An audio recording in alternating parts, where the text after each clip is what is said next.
Hey guys, Addict Cyclist here with a update to the Evade 3.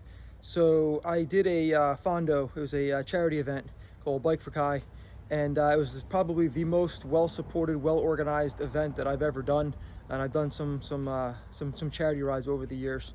This would be my fifth charity ride, and what a wonderful event! It was a two-day event. There was two rides. First day was about 50 miles and about 3,000 feet of climbing, and then the second day was 102 miles with about a little over 7,000 feet of climbing. So it's definitely a nice route, and well organized, and really put the Ostro to the test. But the event had George Hincapie as the kit sponsor, and I had a chance to catch up with George at one of the rest stops. I've ridden with George a few times from some of the charity rides that I've done, and looking at him and his Evade 3, I noticed immediately that I needed to get larger frames because of the size and how tall the Evade 3 is. So if you go through my video library, you'll notice that I have a couple of videos on the Evade 2 and the Evade 3, comparing them together.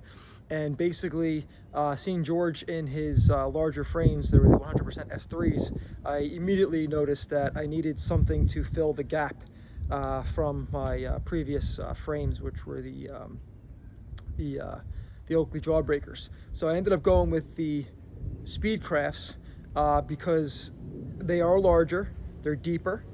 It does have this little elevated section in the front, which does help fill that gap, that look, without having too much space. But I like the fact that the sides are a little bit lower to still allow some airflow to hit my forehead. So that's where I went with the Speedcraft. So the Speedcrafts are a great product. It's my first 100% glass and lens, frame and lens, and I've always been an Oakley guy, but I really been enjoying these lenses. I've got a few rides on them now. Really good face coverage. I use them for mountain biking, I've used them for road biking, and they're wonderful. And these hyper lenses, as mirrored as they are, I think the mirror finish is actually better than Oakley. But these lenses here, even though that they're highly mirrored, the hyper red are pretty bright. Not quite as bright as the Prism Road from Oakley, but basically light enough where I can use these on the trail, replacing my Prism Trail lenses on my Jawbreaker. So just wanted to update. Thanks, George, for the look.